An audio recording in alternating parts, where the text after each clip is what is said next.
അല്ലാഹുവിനെ കണ്ടുമുട്ടുന്നത് മരണത്തോടെയല്ലേ? ആരെങ്കിലും മരണപ്പെടുമ്പോൾ എന്നിൽ സംതൃപ്തനാണെങ്കിൽ, എന്നെ സ്നേഹിക്കുകയാണെങ്കിൽ, എന്നെ ഇഷ്ടപ്പെടുകയാണെങ്കിൽ, അദ്ഖുൽതുഹു ജന്നതി, അവനെ ഞാൻ എന്റെ സ്വർഗ്ഗത്തിൽ പ്രവേശിപ്പിക്കുന്നതാ. രണ്ടാമത് അല്ലാഹു അമ്പിയാക്കളോട് പറയുകയാണ്, മല്ലഖിയനി വഹുവ യഖാഫുനി, എന്നെ കണ്ടുമുട്ടുമ്പോൾ അഥവാ മരണപ്പെടുന്ന സമയത്ത് സക്രാത്തിന്റെ ഹാലില് എന്നെ പേടിച്ചുകൊണ്ട് മരണപ്പെടുന്നതെങ്കിൽ എന്റെ നരകത്തിൽ നിന്ന് ഞാൻ അവനെ അകറ്റുന്നതാ. മൂന്നാമത് അല്ലാഹു പറയുകയാണ്, ആരെങ്കിലും എന്റെ മുമ്പിൽ വരുന്നതിന് ലജ്ജയോടെ, അള്ളാന്റെ മുന്നിലെത്തുന്നതിന് നാണക്കേടോർത്തുകൊണ്ട് പടച്ചവന്റെ മുന്നിൽ എങ്ങനെയാണ് ഞാൻ ഈ ലജ്ജയോടെ മരണപ്പെടുകയാണെങ്കിൽ, അള്ളാനെ കണ്ടുമുട്ടുകയാണെങ്കിൽ, അവൻ ചെയ്ത പാപങ്ങളെ ഹഫളത്തിന്റെ മാലാകമാരിൽ നിന്ന് ഞാൻ മറപ്പിച്ച് കളയുന്നതാ. ഹഫളത്തിന്റെ മലക്കുകളില്ലേ സഹോദരങ്ങളെ, എന്തും എഴുതാൻ, എന്ത് ചിന്തിച്ചാലും, എന്ത് പറഞ്ഞാലും, എന്ത് കണ്ടാലും, എന്ത് കേട്ടാലും, എവിടേക്ക് നടന്നാലും, എന്ത് പിടിച്ചാലും സ്പർശന ദർശനങ്ങളല്ല അള്ളാന്റെ ഹഫളത്തിന്റെ മലക്കുകളെ രേഖപ്പെടുത്തുകയാ. ആ മലക്കുകളെ അള്ളാഹു നാളെ മഹ്ശറയിൽ വരുമ്പോൾ ലജ്ജയോടെയാണ് മരണപ്പെടുന്നതെങ്കിൽ, പടച്ചവനെ ഞാൻ ലജ്ജിക്കുകയാ നിന്റെ മുന്നിലെത്താ. എനിക്ക് കൈ തന്ന അല്ലാ, കാല് തന്ന അല്ലാ, കണ്ണ് തന്ന അല്ലാ, ശ്രവണപുടങ്ങൾ തന്ന അല്ലാ, ശരീരം ചലിപ്പിച്ച അല്ലാ, നിന്നെ കണ്ടുമുട്ടാൻ എനിക്ക് ലജ്ജയുണ്ട് റബ്ബേ. എന്തുകൊണ്ടാണ് നീ തന്ന കൈ കൊണ്ട് നീ പാടില്ലെന്ന് പറഞ്ഞത് ഞാൻ സ്പർശിച്ചിട്ടുണ്ട്, നീ തന്ന കാലുകൊണ്ട് അരുതേ എന്ന് പറഞ്ഞിടത്തേക്ക് ഞാൻ നടന്നിട്ടുണ്ട്. ഓരോ അവയവങ്ങൾ നീ തരുമ്പോ അതിന്റെ അമാനത്തുകൾ വീടാതെ, ഹക്ക് വീടാതെ ഞാൻ നന്ദികേട് കാണിച്ചു അല്ലാ. എങ്ങനെയാണ് നിന്റെ മുന്നിൽ ഞാൻ വന്നെന്ന് നിൽക്കുക?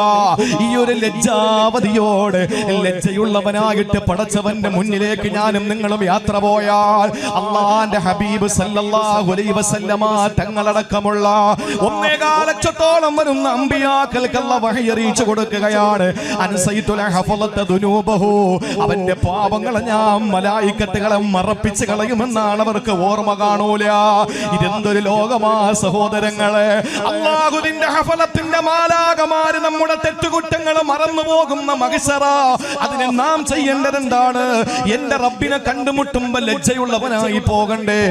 ഈ 3 കാര്യം നമ്മുടെ ജീവിതത്തിൽ ഇന്നത്തെ പാതിരാത്രിയോടടുക്കാൻ അടുത്തിരിക്കുന്ന ഈ സമയത്തിന്റെ പ്രിയപ്പെട്ടവരെ മുറുകെ പിടിച്ചോ, ജീവിതത്തിൽ പ്രാവർത്തികമാക്കിക്കോ.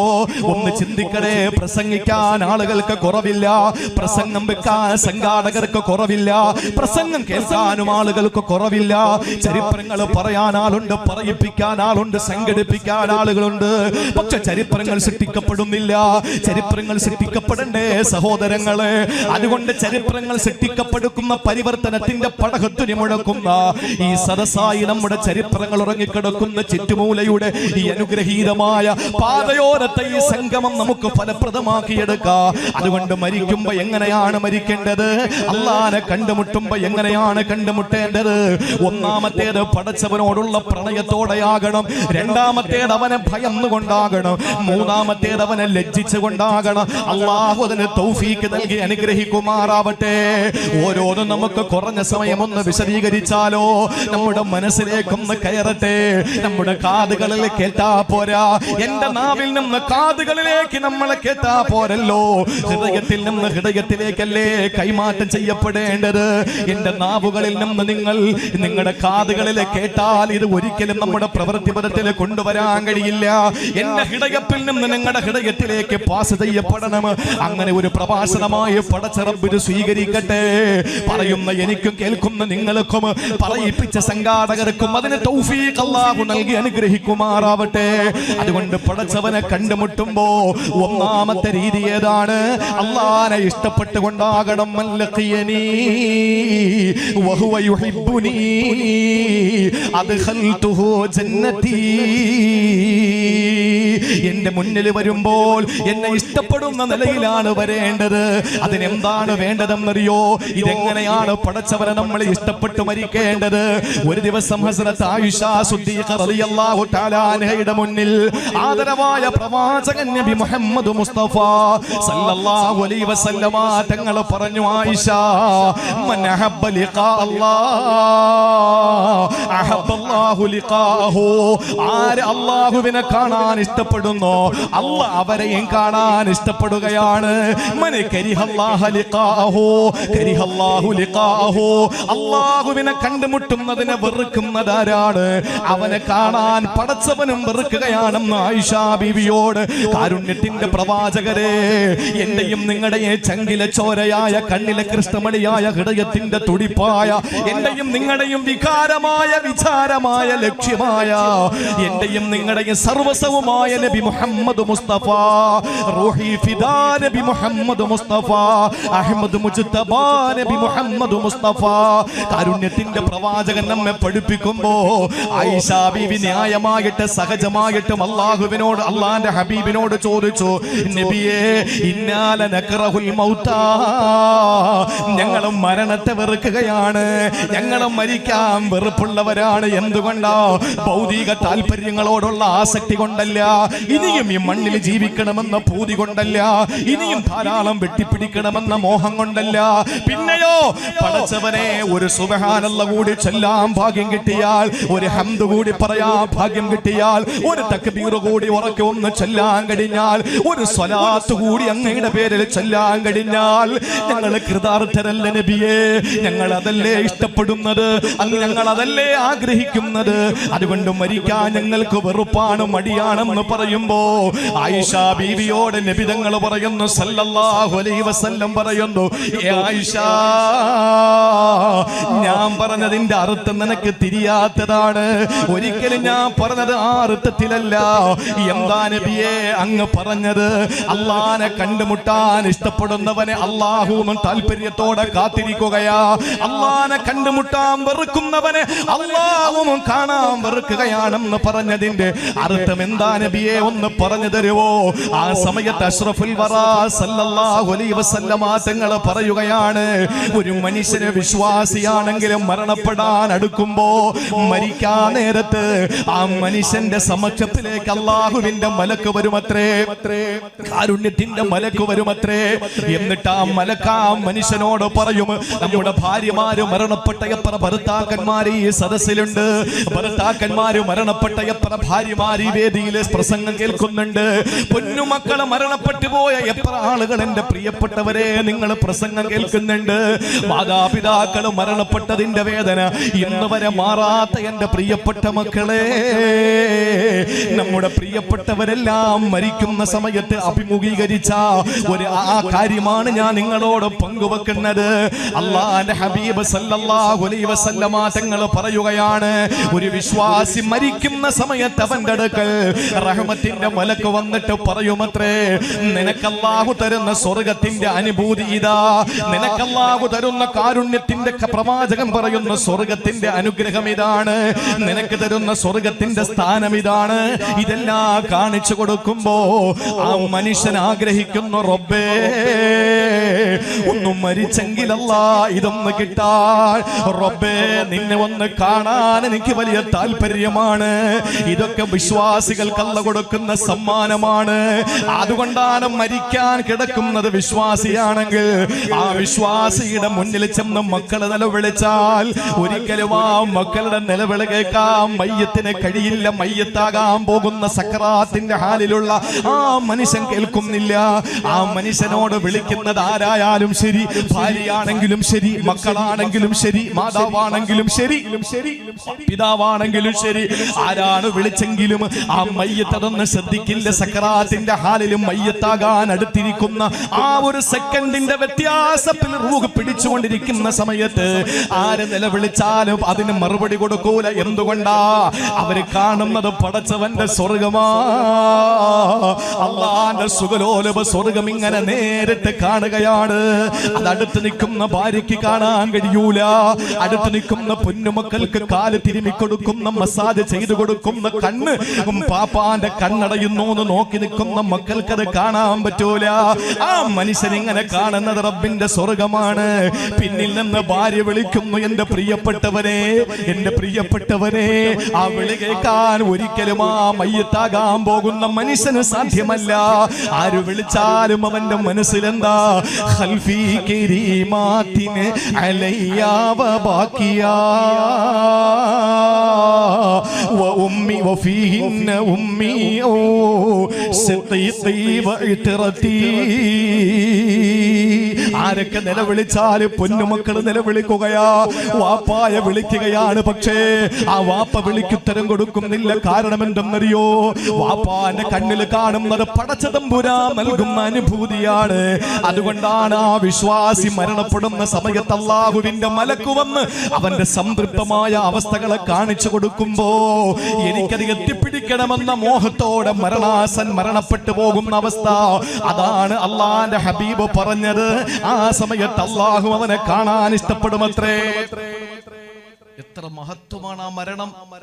ആഗ്രഹിച്ചിരിക്കുകയാണ്, അല്ലാഹുവേ ഞാൻ അവിടെ ഒന്ന് എത്തിയിരുന്നെങ്കിൽ. ഉസ്മാൻ ബിൻ അഫ്ഫാൻ റളിയല്ലാഹു തആല അൻഹു അതുകൊണ്ടാണ് മരിക്കാൻ നേരത്ത് വേണ്ട, എനിക്ക് വെള്ളം വേണ്ട എന്ന് പറഞ്ഞത്. ഉസ്മാൻ റളിയല്ലാഹു തആല അൻഹു നോമ്പുകാരനായിട്ടാണ് മരണപ്പെട്ടത്. എങ്ങനെയായിരുന്നു മരണപ്പെട്ടത്? പരിശുദ്ധമായ മദീനത്തുൻ നബവിയിലെ നമസ്കാരത്തിന് സൗകര്യം പോരാ എന്ന് കണ്ടപ്പോൾ, സ്ഥല പരിമിതികൾ ഉണ്ടായപ്പോൾ 35,000 ദീനാറിന് മദീനത്തുൻ നബവിക്ക് വേണ്ടിയിട്ട് മദീനയോട് ചേർന്നുള്ള പുരയിടം വാങ്ങിക്കൊടുത്തു, വസ്തു വാങ്ങിക്കൊടുത്തു. അവിടെ വിശ്വാസികൾക്ക് വെള്ളം കുടിക്കാൻ സൗകര്യപ്രദമായ കിണറില്ലാതെ വന്നപ്പോൾ 25,000 ദീനാറിന് ആ കിണറും കിണർ നിൽക്കുന്ന സ്ഥലവും വാങ്ങിക്കൊടുത്തു മദീനത്തുൻ നബവിക്ക്.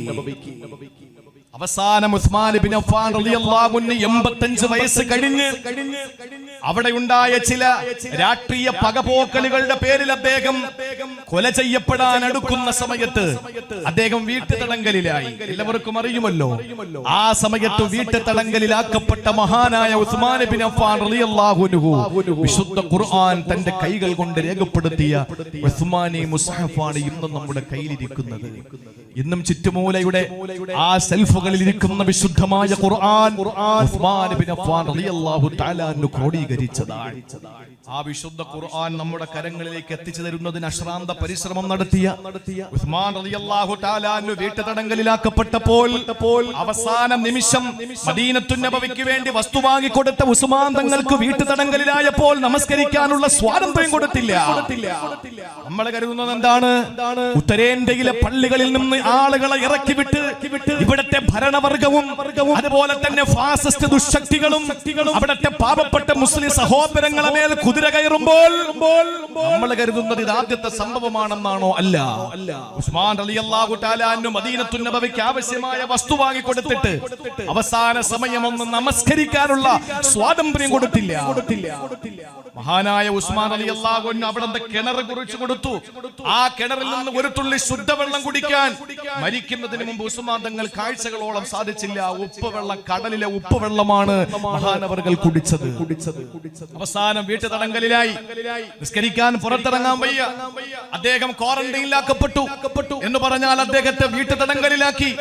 അദ്ദേഹത്തിന്റെ മുമ്പിൽ ലക്ഷ്മണരേഖ വരച്ചു. ഇനി പുറത്തിറങ്ങരുതെന്ന് പറഞ്ഞു. ആളുകൾ വീട് വളഞ്ഞു. ആ സമയത്ത് ഒരാൾ ജനാലയിലൂടെ ചാടി അകത്ത് കയറി വിശുദ്ധ ഖുർആൻ എടുത്ത് പാരായണം ചെയ്തുകൊണ്ട് സൂറത്തുൽ ബഖറ ആരംഭിച്ച ഉസ്മാൻ റളിയല്ലാഹു അൻഹു. ആ ഉസ്മാൻ തങ്ങൾ വിശുദ്ധ ഖുർആൻ ഓതിക്കൊണ്ടിരിക്കുമ്പോ ഏതൊരു കാണുന്ന രീതിയിൽ എഴുതിയത് ആ കൈ വെട്ടിമാറ്റി. ആ സമയത്താണ് എന്ന ആയത്തെത്തുമ്പോൾ ആ എന്ന കാഫിൽ അദ്ദേഹത്തിന്റെ മുസ്ഹഫിലെ ആ കാഫിൽ അദ്ദേഹത്തിന്റെ കൈവെട്ടി മാറ്റപ്പെട്ട രക്തം ചീറ്റിത്തെറിക്കപ്പെട്ടു. ചിന്തിച്ചു നോക്കൂ, അന്ന് ആ സമയത്ത് വെട്ടേറ്റ് പിടയുന്ന ഉസ്മാൻ റളിയല്ലാഹു തആല അൻഹുവിന്റെ നീളാതീതമായ ആ ഒരു കൊലപാതകം നടക്കുന്ന സമയത്ത് വെട്ടേറ്റ് പിടയുമ്പോൾ വീട്ടിലുണ്ടായിരുന്ന പ്രിയപ്പെട്ട കുടുംബക്കാര് വിളിച്ചിട്ട് പറഞ്ഞു, തങ്ങൾ കുറച്ച് വെള്ളം തരാൻ, നിങ്ങൾ കുടിക്ക്. ഇത് നമ്മൾ കേൾക്കണം എന്റെ പ്രിയപ്പെട്ടവരെ, നിങ്ങൾ കുറച്ച് വെള്ളം കുടിക്ക്. ആ സമയത്ത് ഉസ്മാൻ റളിയല്ലാഹു തആല അൻഹു പറഞ്ഞത് നമുക്ക് വികാരത്തോട് കൂടിയിട്ടല്ലാതെ പറയാൻ കഴിയില്ല. ഉസ്മാൻ റളിയല്ലാഹു അൻഹു എന്തായിരുന്നു വീട്ടുകാരോട് പറഞ്ഞു? ആ ഭാഗ്യം കിട്ടുമോ സഹോദരങ്ങളെ? നമ്മുടെ പ്രിയപ്പെട്ട മുൻഗാമികൾ മരണപ്പെട്ടു പോയ സാലിഹീങ്ങൾ, ബഹുമാനപ്പെട്ട നമ്മുടെ മൗലവി നഗറിൽ അടക്കം ചെയ്യപ്പെട്ട ബഹുമാനപ്പെട്ട യൂനുസ് ഉസ്താദിനെ പോലെ, നമ്മുടെ ഈ പള്ളിയിൽ അമറമാട ചെയ്യപ്പെട്ട കോട്ടക്കര ഉസ്താദിനെ പോലെ, ഉമർകുട്ടി ഉസ്താദിനെ പോലെ, കുറച്ചപ്പുറത്തോട്ട് പോയാൽ തഴവ ഉസ്താദിനെ പോലെ, ഇനി മുന്നോട്ട് പോയാൽ റഈസുൽ ഉലമാ ശിഹാബുദ്ദീൻ ഉസ്താദിനെ പോലെ, വീണ്ടും വടക്കോട്ട് പോയാൽ വി അബ്ദുല്ലാ ഉസ്താദിനെ പോലെ നമ്മുടെ മഹത്തുക്കളായ ഗുരുനാഥർ മരണപ്പെടുമ്പോൾ അവരൊക്കെ ഒരുപക്ഷേ ഇതൊക്കെ അല്ലാഹുവിന്റെ അനുഗ്രഹങ്ങളുടെ ആ ജമിയത്തുൽ ഉലമയുടെ മണ്ണിൽ പണ്ഡിതന്മാരുടെ ഔലിയാക്കളുടെ പാദസ്പർശനം കൊണ്ട് പുളകിതമായ മണ്ണാണ് നമ്മുടെ മണ്ണ്. ഈ മണ്ണിൽ എന്റെ പ്രിയപ്പെട്ടവരെ മരണപ്പെട്ടു പോയ മഹത്തുക്കളൊക്കെ ആ രീതിയിലാകണം മരിച്ചിട്ടുള്ളത്. അല്ലാഹു അവർക്ക് ദറജ വർദ്ധിപ്പിച്ചു കൊടുക്കട്ടെ.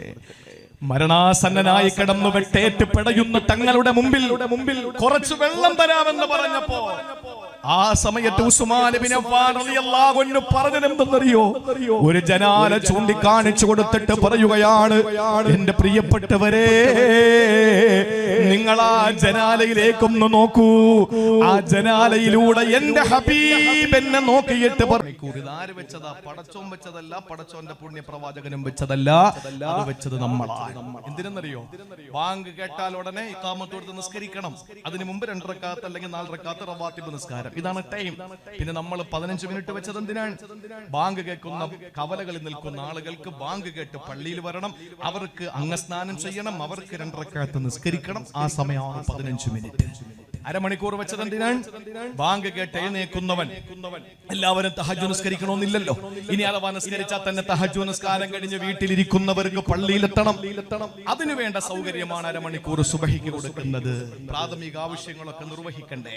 അതിന് നമ്മൾ വെച്ച ഏർപ്പാടാ. യഥാർത്ഥത്തിൽ ദീൻ പറയുന്നത് എന്താണ്? ഇതും ദീനല്ലെന്നല്ല ഞാൻ പറയുന്നത്. ബാങ്ക് കേട്ടാൽ ഉടനെ നമ്മുടെ നമസ്കാരം നിർവഹിക്കുക. മരിച്ചാൽ നമ്മൾ എന്താ ചെയ്യുന്നത്? മരണപ്പെട്ടാൽ ദിവസങ്ങളോളം മയ്യത്ത് വെക്കുക. അത് മയ്യത്തിനോട് കാണിക്കുന്ന ഏറ്റവും വലിയ ക്രൂരതയാണ്. അത് നാട്ടിലെ വിപ്ലവകരമായ ഒരു മാറ്റം ഉണ്ടാക്കാൻ ആരും ശ്രമിക്കരുത്. കാരണം അത് ഫിത്നയിലും ഫസാദിലും എത്തപ്പെടും. അവരവരുടെ വീടുകളിൽ മരണപ്പെടുന്നവരെ അടക്കാൻ അവരവരങ്ങ് തീരുമാനിച്ചാൽ റാഹത്താണ്, അല്ലേ? അവരവര് മരണപ്പെടുന്ന കുടുംബക്കാരുടെ ആ മയ്യത്തടക്കുന്ന വിഷയത്തിൽ അങ്ങനെ ഒരു തീരുമാനമെടുത്താൽ മതി. മയ്യത്ത് മരണപ്പെട്ട എന്താ സംഭവിക്കുക? മരണപ്പെട്ട മരണം ഉറപ്പാക്കുക, കണ്ണ് തിരുമ്മി അടക്കുക, മയപ്പെടുത്തേണ്ട അവയവങ്ങൾ സന്ധികൾ മയപ്പെടുത്തുക, അതിനുശേഷം മയ്യത്ത് ധരിച്ചിരിക്കുന്ന വസ്ത്രം അഴിച്ചു മാറ്റുക, എന്നിട്ട് വയറ് പൊങ്ങാതിരിക്കാൻ ഭാരമുള്ള എന്തെങ്കിലും ചെറിയൊരു വസ്തു വെക്കുക, വാ തുറന്നു പോകാതിരിക്കാൻ എന്തെങ്കിലും ഒരു നാട കൊണ്ട് കെട്ടുക, കാലുകൾ തമ്മിൽ അകന്നു പോകാതിരിക്കാൻ കാലിന്റെ തള്ളവിരലുകൾ കെട്ടുക, എന്നിട്ട് പെട്ടെന്ന് കുളിപ്പിക്കുക, കഫൻ ചെയ്യുക, ദഫൻ ചെയ്യുക. അതാണ് ഇസ്ലാമിക രീതി. പിന്നെ വെക്കുന്നത് എന്തിനാണ്? അമേരിക്കയിലുള്ള മകൻ വരട്ടെ, യൂറോപ്പിലുള്ള മോള് വരട്ടെ, ബഹ്റൈനിലുള്ള കൊച്ചാപ്പ വരട്ടെ, ജീവിച്ചിരിക്കുമ്പോൾ ആരെയും തിരിഞ്ഞു നോക്കുന്നവരാണോ ഇവര്? ആണോ? പച്ചവെള്ളം കൊടുക്കാത്ത ആളുകളെ മരിച്ചിട്ട് മണിക്കൂറുകളോളം കാത്തുകെട്ടി കിടക്കുന്ന ആ ഒരു ഗതികേടിലേക്ക് നമ്മൾ എത്തപ്പെട്ടു. മാറണം, ഇതൊക്കെ മാറണം. എന്റെ പ്രിയപ്പെട്ടവരെ, എല്ലാത്തിനും മാതൃക കാണിച്ചു കൊടുക്കുന്ന നമ്മളാകട്ടെ അതിലും മാതൃക. ഏതെങ്കിലും ഒരു വിപ്ലവകരമായ ഒരു മാറ്റമുണ്ടാക്കിയിട്ട് നമ്മുടെ ഈ പ്രസംഗത്തെ ഒരിക്കലും വക്രീകരിച്ചുകൊണ്ട് ദ്വയാർത്ഥം ചിന്തിച്ചുകൊണ്ട് പ്രശ്നങ്ങൾ ഉണ്ടാക്കാൻ ശ്രമിക്കരുത്. ഒരിക്കലും ശരിയായ രീതിയല്ല, അതിനെനിക്ക് പൊരുത്തമില്ല. ഞാൻ പറയുന്നത് അവരവരുടെ വീടുകളിലും നടക്കുന്ന മയ്യത്ത് സംസ്കരണങ്ങൾ ആ രീതിയിലാക്കിയാൽ മതി. ഞാൻ പറഞ്ഞത് മയ്യത്ത് സ്വാലിഹാണെങ്കിലും പറയും, നിങ്ങൾ എന്തിനാ ആരെ കാണിക്കാനാ വെച്ചേക്കുന്നത്, കൊണ്ടുപോകുമെന്ന്. പെട്ടെന്ന് അങ്ങനെ വീട്ടിൽ നിന്ന് മയ്യത്തെടുത്തു. എടുത്തിട്ട് ഈ തിരുവീതിയിലൂടെ ലാ ഇലാഹ ഇല്ലല്ലാഹ് ലാ ഇലാഹ ഇല്ലല്ലാഹ് എന്ന് പറഞ്ഞ് മയ്യത്ത് ചുറ്റുമൂല പള്ളിയുടെ പകത്തളത്തിലേക്ക് നിസ്കാരത്തിന് കൊണ്ടുവരുമ്പോ പതുക്കെ പോകുന്നവരോട് മയ്യത്ത് പറയുന്നു, ഒന്ന് വേഗത്തിൽ കൊണ്ടുപോകുവോ, പെട്ടെന്ന് എന്നെ ഖബറിലേക്കൊന്ന് വെക്കുവോ, ഞാൻ ചെയ്ത അമലുകൾക്ക് അള്ളാഹു എനിക്ക് തരുന്ന പ്രതിഫലം ഞാൻ കൈനീട്ടി സ്വീകരിക്കട്ടെ എന്ന് പറഞ്ഞിട്ട് പള്ളിയിൽ കൊണ്ട് ചെല്ലുമ്പോഴാണ് പടച്ചവരെ ഇമാമിന്റെ സാമർത്ഥ്യം കാണിക്കാൻ പറ്റിയൊരു അവസരം. മഹലിലെ എല്ലാവരും പള്ളിയിലെത്തി, നല്ലൊരു പ്രസംഗം കൊണ്ട് കാച്ചിയേക്കാം. ആ സമയത്ത് മയ്യത്ത് സന്തൂക്കി കിടന്നിട്ട് പറയുകയാണ്, ഉസ്താദേ ഉസ്താദേ എന്നെ ഒന്ന് അടക്കാനുള്ള ഏർപ്പാട് ചെയ്ത് നിങ്ങളുടെ പ്രസംഗം ഒന്ന് നിർത്തുവോ, പെട്ടെന്ന് പ്രസംഗം ഒന്ന് നിർത്തന്നെ അടക്കട്ടെ. അങ്ങനെ മയ്യത്ത് പറയും.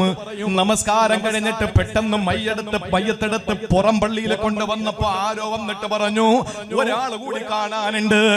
അങ്ങനെ തലയുടെ ഭാഗത്ത് കെട്ടിവെച്ചിരിക്കുന്ന നാട അഴിച്ചിട്ട് തുണി മാറ്റിയിട്ട് മയ്യത്ത് കാണിക്കുമ്പോ ആ മയ്യത്ത് മോനോട് പറയുന്നു, പൊന്നുമോനെ വാപ്പയോട് എന്തിനാടാ ക്രൂരത കൊണ്ട് നടക്കടാ പൊന്നുമോനെ, എന്റെ വാപ്പച്ചി നിന്റെ വാപ്പച്ചിക്ക് അല്ലാഹു തരുന്ന അനുഗ്രഹങ്ങളൊന്ന് സ്വീകരിക്കാനുള്ള വ്യഗ്രതയാണ്, ജാഗ്രതയാണ്. ആ സമയത്ത് നമ്മൾ കാണിക്കാൻ വേണ്ടി ധൃതിപ്പെടുകയാണ്. ഇനി ആരെങ്കിലും ഉണ്ടോ, ഇനി ആരെങ്കിലും ഉണ്ടോ, ഇനി ആരെങ്കിലും ഉണ്ടോ? ഈ ചോദ്യം നമ്മൾ ചോദിക്കുമ്പോ മയ്യത്ത് അതുപോലെ പറയുന്നു, ഒന്ന് അടക്കുമോനെ അടക്കുമോനെ എന്ന് നിലവിളിക്കുകയാ. നേരെ മറിച്ചൊരു ദുർമാർഗിയായ മനുഷ്യനാണെങ്കിൽ എങ്ങനെയാണ് അള്ളാനെ വെറുക്കുന്നതെന്നറിയോ? റബ്ബിനെ കണ്ടുമുട്ടാൻ വെറുക്കുന്നവനെ അള്ളാഹു കണ്ടുമുട്ടാൻ വെറുക്കുന്നെന്ന് പറഞ്ഞത് എന്താണ്? മരിക്കാൻ കിടക്കുന്ന മനുഷ്യന് മോശക്കാരനാണെങ്കിൽ, അവന് പലിശക്കാരനാണെങ്കിൽ, അവന് കള്ളുകുടിയനാണെങ്കിൽ, അവന് മോശമായ ജീവിതം നയിച്ചവനാണെങ്കിൽ, എന്റെ ചെറുപ്പക്കാരെ, സിനിമാ നടന്മാരുടെ, സീരിയൽ നടന്മാരുടെ മോശപ്പെട്ട രീതി നമ്മൾ ആവാഹിച്ചുകൊണ്ട് നമ്മുടെ ജീവിതത്തെ തലമുടി വെട്ടുന്നത് അങ്ങനെയാക്കി, വസ്ത്രവിധാരണം അങ്ങനെയാക്കി, എല്ലാ ശൈലിയിലുമാണ് നീ ജീവിച്ചതെങ്കിൽ പൊന്നുമോനെ, മരണപ്പെടുന്ന സമയത്ത് അള്ളാന്റെ മലക്കുകൾ വന്ന് നിന്നോട് പടച്ചതവന്റെ ഏറ്റവും വലിയ മോശമായ ഭീകരതയെ പറ്റി കാണിച്ചു തരുകയാ, നരകത്തിന്റെ ചൂട് നിനക്ക് അനുഭവിച്ചു തരുകയാ. ആ സമയത്ത് നീ നിലവിളിക്കുന്നു, റബ്ബേ ഇതൊന്നൊരു ശിക്ഷയാണ് പടച്ചവരെ. അത് കേൾക്കാൻ നിന്റെ അടുത്ത് നിൽക്കുന്ന ഭാര്യയ്ക്ക് കഴിയുന്നില്ല. നിന്റെ തള്ളവിരലെന്ന് റൂഹ് പിടിക്കുകയാ. കല്ലാ ഇദാ ബലഗതി തറാഖിയ വഖീല മൻ റാഖ് വظن أنه الفراق والتفت الساق بالساق. അല്ലാഹു പറയുകയാണ്, കല്ലാ നീ ഉദ്ദേശിക്കും പോലെ അല്ലടാ കാര്യങ്ങൾ. ഇദാ ബലഗതി തറാഖിയ വഖീല മൻ റാഖ്, നീ മരിക്കാൻ നേരത്ത് റൂഹ് തൊണ്ടക്കുഴിയിലെത്തുമ്പോ നിന്റെ കാലുകൾ വൽതഫത്തി സാഖു ബിസാഖ്, കാലുകൾ ഇങ്ങനെ പരസ്പരം കൂട്ടിപ്പിണയുന്ന സമയമുണ്ട് മോനെ. ആ സമയത്ത് നിന്റെ ബന്ധുക്കൾ വിളിച്ചു പറയുന്നത്, വഖീല മൻ റാഖ്, എവിടെ റാഖ് മന്ത്രവാദി എവിടെ? ഇഞ്ചക്ഷൻ എടുക്കുന്നവരെവിടെ? ആംബുലൻസ് വിളിക്കുന്നവരെവിടെ? ഒന്ന് നൂലോദിക്കെട്ടാൻ ആരാവുള്ളത്? ഒന്ന് വെള്ളം ഓതിക്കൊടുക്കാൻ ആരാവുള്ളത്? ആരാണ് പെട്ടെന്ന് ദേഹത്തെ ഒന്ന് ആശുപത്രിയിൽ കൊണ്ടുപോകാനുള്ളത്? ആരാണ് പെട്ടെന്ന് വണ്ടിയെടുക്കൂ? ഇതൊക്കെ വിളിച്ചു പറയുന്ന ടോട്ടലായ പൊതുവേ ഉള്ള ദീർഘമായ ആശയങ്ങളുടെ സംഗ്രഹമാണ് എവിടെ രക്ഷപ്പെടുത്തുന്നവനെന്ന് വിളിക്കുമ്പോ ഈ മനുഷ്യനറിയാം ഇത് ഒടുക്കത്തെ യാത്രയാണ്, അള്ളാഹുവിനെ കണ്ടുമുട്ടാനുള്ള യാത്രയാണെന്ന് തിരിച്ചറിയുന്നു. ആ സമയത്ത് ഭീകരമായ കാഴ്ചകൾ അവന്റെ മുന്നിൽ കാണിച്ചു കൊടുക്കുമ്പോ അവൻ അള്ളാഹുവേ നിന്നെ കാണാൻ എനിക്ക് പേടിയാണെന്ന് പറയുന്നു. അള്ളാഹുവിനോ കാണുന്നതിനെ കണ്ടുമുട്ടുന്നതിനെ വെറുക്കുന്നു. അതുകൊണ്ട് അള്ളാഹു അവനെ കാണാൻ വെറുക്കുന്നു. ആ മയ്യത്തിനെ ചുമന്നുകൊണ്ട് പോകുമ്പോ ചോദിക്കും, എങ്ങോട്ട് കൊണ്ടുപോകുന്നു? പതുക്കെ പോ, പതുക്കെ പോ, പതുക്കെ പോ. വീട്ടിൽ ചോദിക്കുന്നു, ഇനി ആരെങ്കിലും കാണാനുണ്ടോ? അപ്പൊ ഈ മരിക്കാൻ കിടക്കുന്ന ആള് പറയാ, കാണാനില്ലെങ്കിലും കുറച്ചേരം അവിടെ വെച്ചേക്ക്, കാരണം അങ്ങോട്ട് പോയാൽ തുടങ്ങും ഇടി. ഇല്ലേ?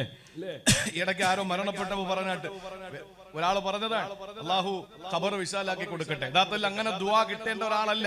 അപ്പൊ കാര്യം ചോദിച്ചവൻ പറഞ്ഞു, മലക്കുകൾക്ക് നല്ല വിശാലമായിട്ട് നിന്ന് ഇടിക്കാമല്ലോ എന്നാ. എന്റെ പ്രിയപ്പെട്ട സഹോദരങ്ങളെ, അവർക്ക് ഇടിക്കാനുള്ള സൗകര്യം നമ്മൾ ചെയ്ത് കൊടുക്കണ്ട. നമ്മൾ അവിടെ പോയാൽ അനുഭവിക്കുന്ന ദുരവസ്ഥകളെ പറ്റിയിട്ട് മോശം ആ ബോധ്യം വന്ന ഒരാള് വീണ്ടും ഒന്ന് പെൻഡിങ്ങിലാക്കാൻ വേണ്ടി ആഗ്രഹിക്കും. മയ്യത്ത് കൊണ്ട് പള്ളിയിൽ വെച്ചാൽ ഉസ്താദെ ഇഷ്ടംപോലെ പ്രസംഗിച്ചോ, മൊത്തത്തിൽ ഓതിയിട്ട് അർത്ഥം പറഞ്ഞു, എന്നാലും കുഴപ്പമില്ല, ഇപ്പോഴൊന്നും വിടരുത് ആരെയും, കാരണം ഇവരെ വിട്ടാൽ ഇവരെന്നെ കുഴിയിലാക്കിയാൽ ഇഷ്ടം പോലെ കിടികിട്ടും. അപ്പൊ ഏറ്റവും കൂടുതൽ ആഗ്രഹിക്കുന്നത് പോകാതിരിക്കാനാണ്. അള്ളാഹുവും കരിഹല്ലാഹു ലിഖാഹു, അവനെ കാണാൻ അള്ളാഹും വെറുക്കാൻ. അതുകൊണ്ട് നമ്മൾ മരിക്കുമ്പോൾ ആഗ്രഹിക്കേണ്ടത് എങ്ങനെയാണ്? എന്റെ റബ്ബ് എന്നെ ഇഷ്ടപ്പെടണം, ഞാൻ എന്റെ റബ്ബിനെ ഇഷ്ടപ്പെടുന്നു. ആ അവസ്ഥയിൽ നമുക്ക് മരിക്കണ്ടേ? അതിനെന്താ വേണ്ടത്? ഒറ്റ വഴിയുള്ളൂ. ഖുർആൻ പറഞ്ഞു, ഒരൊറ്റ വഴി. അള്ളാഹു ആ വഴി തിരഞ്ഞെടുക്കാനും സ്വീകരിക്കാനും അള്ളാഹു തൗഫീഖ് തരട്ടെ. വലിയ പ്രയത്നം അല്ലെങ്കിൽ വലിയ സാഹസികത ഒന്നും വേണ്ട. ആ ഒരു നിലയിൽ നമുക്ക് അള്ളാഹുവിനെ ഇഷ്ടപ്പെടുന്ന നിലയിൽ അവനെ കണ്ടുമുട്ടാനുള്ള ഒരൊറ്റ വഴി വിശുദ്ധ ഖുർആൻ പറഞ്ഞു. അതാണ് ഞാൻ തബറുക്കിന് വേണ്ടി ആമുഖമായി ഓതി വെച്ച ആയത്ത്. എന്താണ് അള്ളാഹു പറഞ്ഞത്? ഒരൊറ്റ വഴി നമ്മൾ തിരഞ്ഞെടുക്കുമെങ്കിൽ ഇൻഷാ അല്ലാഹ് അള്ളാഹു തൗഫീഖ് തരട്ടെ. അള്ളാഹു നമുക്ക് തൗഫീഖ് നൽകി അനുഗ്രഹിക്കുമാറാവട്ടെ. നിങ്ങൾ എന്താ ഈ പിണങ്ങിയിരിക്കുന്നത്? നിങ്ങൾ ഇരിക്കുന്നാണ്ട കോവിഡൊക്കെ ഞാനാ പരത്തിയെന്ന് തോന്നുന്നില്ല. ഒന്നാമീൻ പറയും, അള്ളാഹു നമുക്ക് അതിനുള്ള തൗഫീഖ് തരട്ടെ. അവനെ ഇഷ്ടപ്പെടുന്ന നിലയിൽ മരിക്കാൻ അള്ളാഹു തൗഫീഖ് തരട്ടെ. അതിന് ഒറ്റ വഴിയേ ഉള്ളൂ. അത് അള്ളാഹ് തന്നെ പഠിപ്പിച്ചു. എന്താണ്? ഖുൽ, നബി അങ്ങ് പറയും, പറഞ്ഞു കൊടുക്ക്, നിങ്ങൾ അള്ളാഹനെ ഇഷ്ടപ്പെടുന്നെങ്കിൽ, അങ്ങനെയാണല്ലോ മരിക്കേണ്ടത്.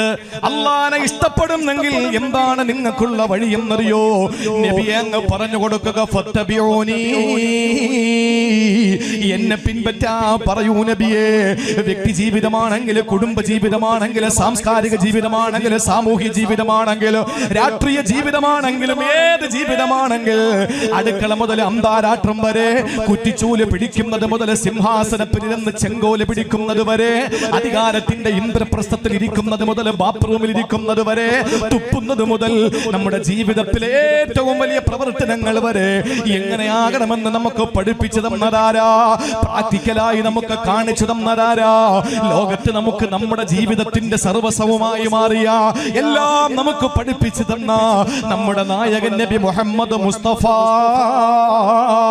സല്ലല്ലാഹു അലൈഹി വസല്ലമ തങ്ങളെ പിൻപറ്റലല്ലാതെ വേറെ മാർഗങ്ങളില്ല.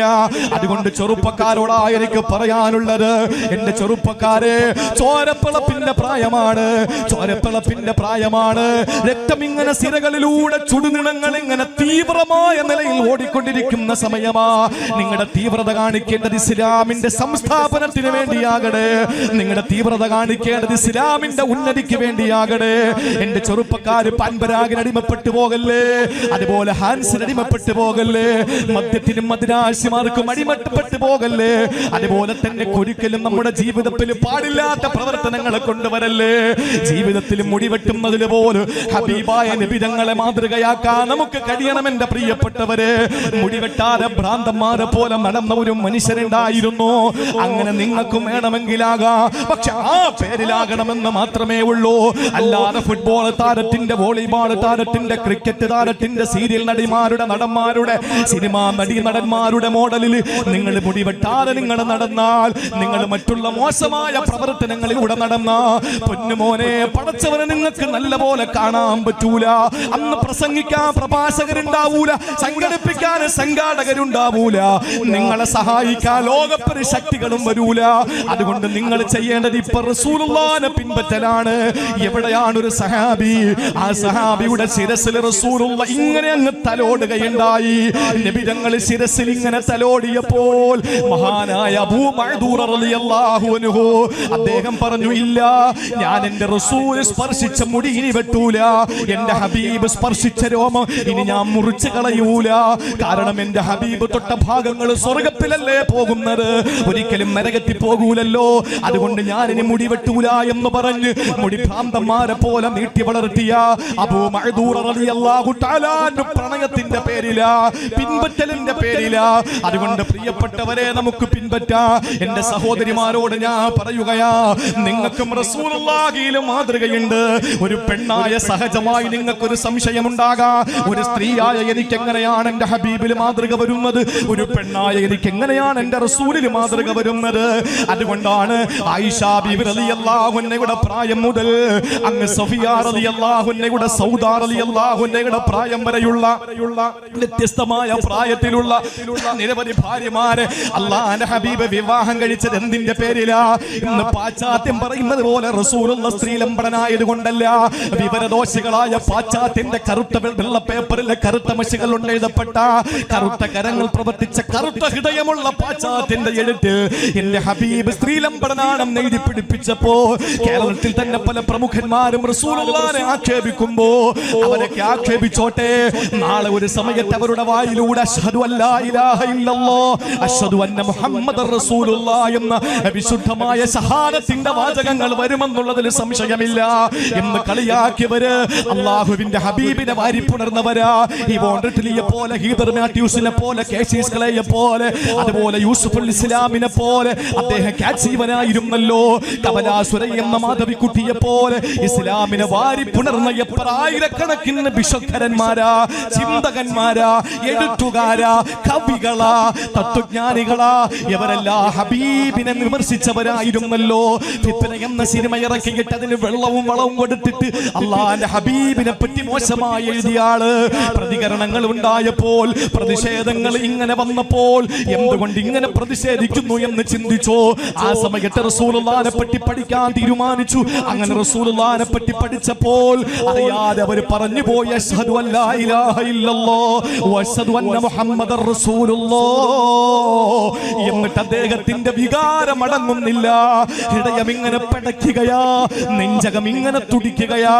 അദ്ദേഹം ഇവിടെ നിന്ന് കയറി എങ്ങോട്ടാ? ഹബീബായ നബി കിടക്കുന്ന മദീനത്തുൻ നബവിയിലെ ഖുബ്ബത്തുൽ ഖളറാഇന്റെ മുന്നിൽ ചെന്നിട്ട് പറഞ്ഞു യാ റസൂലല്ലാഹ് ഖുദ് ബിയദി യാ ഹബീബല്ലാഹ് ഖുദ് ബിയദി, എന്റെ കൈയൊന്ന് പിടിക്കൂ നബിയേ, എന്ന് ഒന്ന് ചേർത്ത് നിർത്തു നബിയേ എന്ന് പറഞ്ഞിട്ട് അല്ലാഹുവിന്റെ ഹബീബിന്റെ മുമ്പിൽ ചെന്ന് ഹബീബായ നബി തങ്ങളോട് നേരിട്ട് സലാം ചൊല്ലിയിട്ട് അല്ലാഹുവിന്റെ ഹബീബിനോട് പൊരുത്തം ചോദിച്ചിട്ട് മടങ്ങി വന്നു. പള്ളികളുടെ മിനാരങ്ങളൊക്കെ വലിയ പ്രശ്നമാണെന്ന് പറഞ്ഞു നടക്കുന്ന ആളുകള് അവസാനം ഇന്ന് ഇസ്ലാമിലേക്ക് വന്നിട്ട് ഇന്ത്യ രാജ്യത്തെ അല്ലെങ്കിൽ പാശ്ചാത്യ ലോകത്തെ അല്ലെങ്കിൽ ലോകത്തിലെ ഏറ്റവും വലിയ മിനാരമുള്ള പള്ളി വെച്ച് കൊടുക്കാൻ നടക്കുകയാ. ഇസ്ലാമിനെതിരെ എന്തെല്ലാം ആക്ഷേപങ്ങൾ പറഞ്ഞിട്ടുള്ളവരും ആക്ഷേപങ്ങൾ തെറ്റായിരുന്നു എന്ന് സമ്മതിച്ചിട്ട് ഇസ്ലാമിനെ വാരിപ്പുണർന്ന ചരിത്രം ഇന്നലെ സാക്ഷിയാ, വർത്തമാനകാല സാക്ഷിയാ, ഇൻഷാ അല്ലാഹ് ഭാവിയും സാക്ഷിയാ. ഞാൻ പറഞ്ഞു വന്നത് നബി തങ്ങളുടെ പ്രിയപ്പെട്ട ഭാര്യമാരെ പറ്റി വിമർശിക്കുന്നവരോട്, ആക്ഷേപിക്കുന്നവരോട് പറയാനുള്ളത് എന്തുകൊണ്ടെന്നറിയോ? എന്റെ റസൂലുള്ള പ്രായം കുറഞ്ഞ ആയിഷയെ വിവാഹം കഴിച്ചതെന്തിനാ? പ്രായം കൂടിയ സൗദയെ വിവാഹം കഴിച്ചതെന്തിനാ? വേറൊന്നിനുമല്ല. ഓരോ പ്രായത്തിലുള്ള സ്ത്രീകൾക്ക് ആ പ്രായത്തിലുള്ള സ്ത്രീകളാകുന്ന ഉമ്മഹാത്തുൽ മുഅ്മിനീകളാകുന്ന മഹിളാരത്നങ്ങളുടെ പാരമ്പര്യം അത് ജീവിതത്തിൽ പ്രാവർത്തികമാക്കാൻ വേണ്ടിയായിരുന്നു. അങ്ങനെയാണ് വിവിധ പ്രായത്തിലുള്ള ഭാര്യമാരെ വിവാഹം കഴിച്ചത്. അവരുടെ ചാപല്യങ്ങൾ, അവരുടെ വികാരങ്ങൾ, അവരുടെ വിചാരങ്ങൾ ഇതെല്ലാം ഇന്നത്തെ ഉമ്മത്തിലെ സ്ത്രീകൾക്ക് മാതൃകയാണ്. ആ മാതൃകയാകാൻ വേണ്ടിയിട്ടാണ് പല രീതിയിലുള്ള പല പ്രായത്തിലുള്ള സ്ത്രീകളെ വിവാഹം കഴിച്ചത്. അത് സമ്മതിക്കുന്നുണ്ട് ഇന്ന് ലോകം. നിങ്ങൾ ആലോചിച്ചു നോക്കൂ എന്റെ പ്രിയപ്പെട്ടവരെ, നമുക്ക് നമ്മുടെ ഹബീബിനെ പിൻപറ്റാം. ഫത്തബിഊനി, നമ്മുടെ ഹബീബിനെ പിൻപറ്റുക. ഞാൻ ദീർഘമായി പ്രസംഗിക്കുന്നില്ല. അള്ളാഹു നമുക്ക് ചിന്തിക്കാനുള്ള തൗഫീക്ക് നൽകി അനുഗ്രഹിക്കുമാറാവട്ടെ. ഇനി ആകെ നമുക്ക് അനുവദിച്ചിട്ടുള്ള 3/4 മണിക്കൂറാ. അതിനിടയിൽ ദുആ നടക്കണം, ബാക്കി കാര്യവും പറയണം. അള്ളാഹു നമ്മുടെ ജീവിതം നന്നാക്കി തരട്ടെ. അള്ളാഹു നമ്മുടെ ജീവിതം നന്നാക്കി തരട്ടെ. ദുആക്ക് ഇജാബത്തുള്ള മണ്ണാണ്, ദുആക്ക് ഇജാബത്തുള്ള നാടാണ്. അള്ളാഹു അത് എന്നും ഈ പ്രശസ്തി അള്ളാഹു അതിന്റെ കൊടുമുടിയിൽ എത്തിക്കുമാറാവട്ടെ. എന്റെ പ്രിയ സഹോദരങ്ങളെ, അതുകൊണ്ട് അള്ളാഹുവിനെ ഇഷ്ടപ്പെടാൻ നബിതങ്ങളുടെ ഇത്തിബാഅ് സുന്നത്ത് നമുക്ക് മുറുകെ പിടിക്കാം. എന്തിലാ മാതൃകയില്ലാത്തത്? ഇല്ലേ? നമ്മുടെ ഇതിന്റെ മുഖ്യ പ്രവർത്തകനായ റമീസ് എന്നല്ലേ അദ്ദേഹം പറഞ്ഞു, അദ്ദേഹം കശാപ്പ് നടത്തുന്ന ആളല്ലേ? ലോകത്ത് കശാപ്പ് നടത്തുന്ന ആളുകൾക്ക് റസൂലുള്ള മാതൃകയാണ്. ഒരു ദിവസം ആടിനെ ഉരിച്ചുകൊണ്ട് നിൽക്കുന്ന ഒരു സഹാബി, അതിന്റെ തോല് നീങ്ങുന്നില്ല. അതിന്റെ തോല് മാംസത്തിൽ നിന്ന് വിട്ടുമാറുന്നില്ല.